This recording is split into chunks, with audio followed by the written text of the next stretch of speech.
Hello. The frame is crooked and, you know, we just kind of don't care today. Hey, baby girl. I want to show you the cat. Meow. Look. This is Ginny.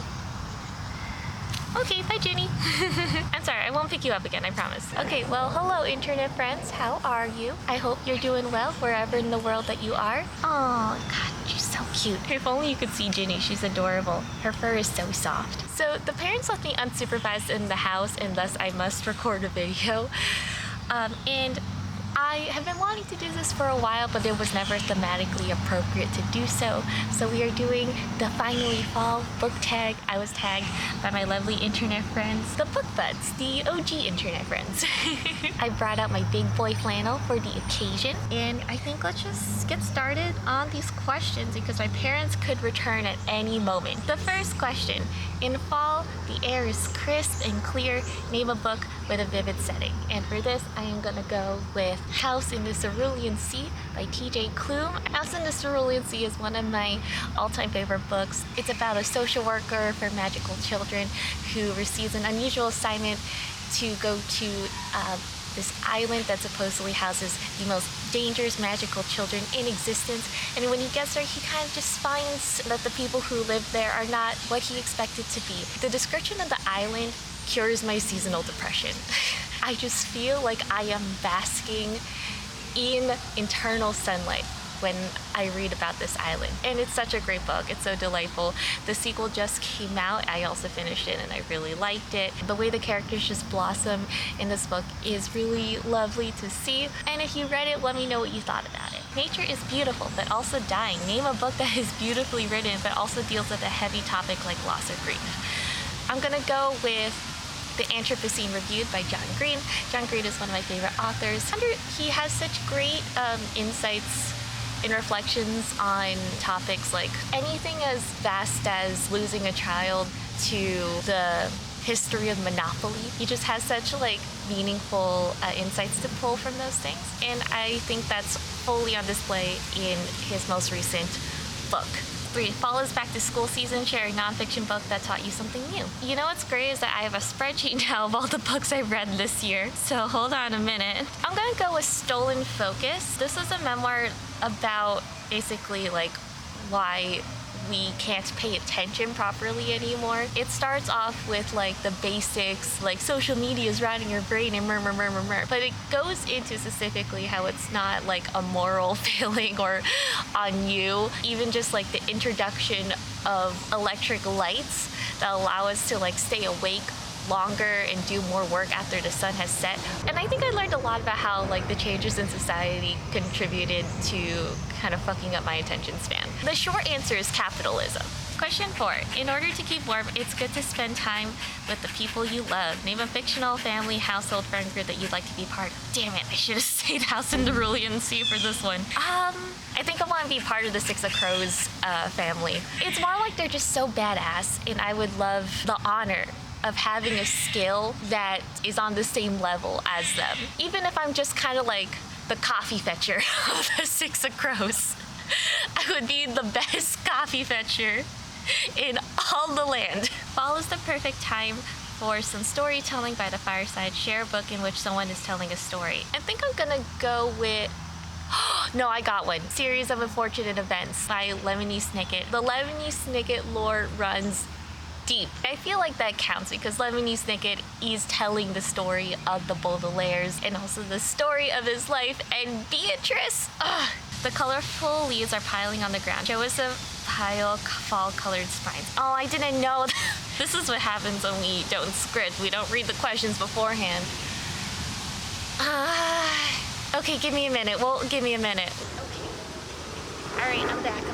The stray cats are like wondering what the hell I'm doing. They're like circling me, but they don't want to come close. So I couldn't find like a series of spines. Hi, baby. But I did find one that I felt like was very fall appropriate. I know. It's like, is this? Like, see, you can kind of see, like, it's kind of like the outline of the woods. So this is a graphic novel called Through the Woods. It's a series of short stories that are all, like, kind of spooky themed. The artwork is so vivid, and I absolutely love this graphic novel. I was considering getting rid of it, but then as I was reading it, I was like, Are you crazy?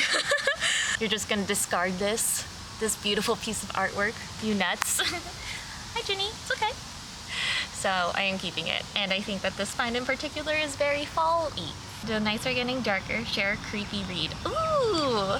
Can I repurpose? This is such a good book. The stories in it are so eerie, and the art style is so vivid that like you really can't help but like embed like these disturbing images into your brain. They're not gross images, but the art style is just very effective at like kind of spooking you out. I really love this book. I can't believe I considered getting rid of it. 8. The days are getting colder. Name a short, heartwarming read that could warm up somebody's cold and rainy day. I'm gonna say Nimona, which is a graphic novel. It's a super villain story, but the villains are really the heroes, and it's like an adorable sort of found family story with this like kind of crotchety villain and his new sidekick, a very spunky, overzealous, murderous youngster named Nimona. Fall returns every year. Name an old favorite that you'd like to return to soon. I'm not gonna say don't say it. Don't say the Family Fang, Jade. Okay, the obvious pick here is probably The Family Fang by Kevin Wilson. I feel like this has been the year of Kevin Wilson for me. Not only did I release like a video begging people to read my favorite book, but also my booktube best friend also released a video talking about my favorite author as a bookish birthday gift to me. Although Kevin is a big part of like my 20s, I haven't read The Family Fang in a while, so it might be like a good time to revisit it, or like another one of his works that I kind of remember fondly. Another old favorite that I want to return to is actually the Six of Crows series. It's just such a fun book. It's such a fun duology. The heist is really fun, and also reading that book genuinely helps me get into a writing mood. Like I really like Leigh Bardugo's voice, and so rereading those books really helps me like get into a headspace for my own creative ventures. So I might revisit that soon. Another one is One More Thing, Stories and Other Stories by BJ Novak. This was like a favorite short story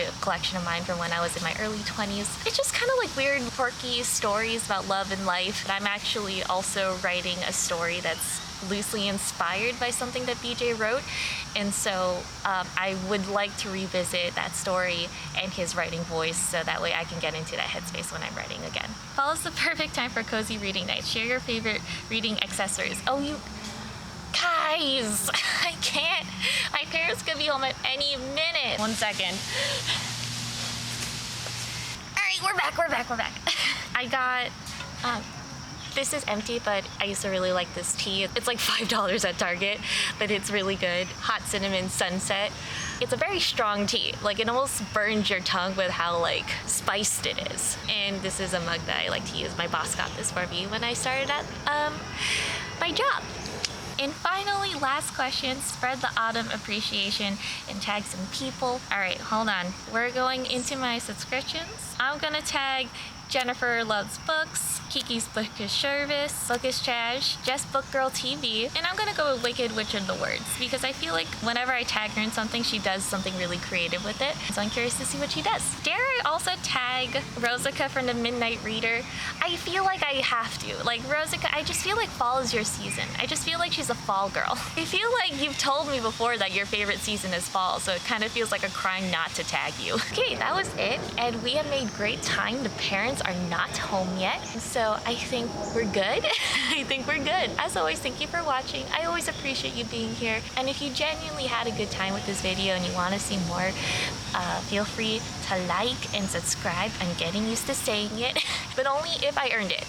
I appreciate you being here regardless. Stay warm out there. Bye.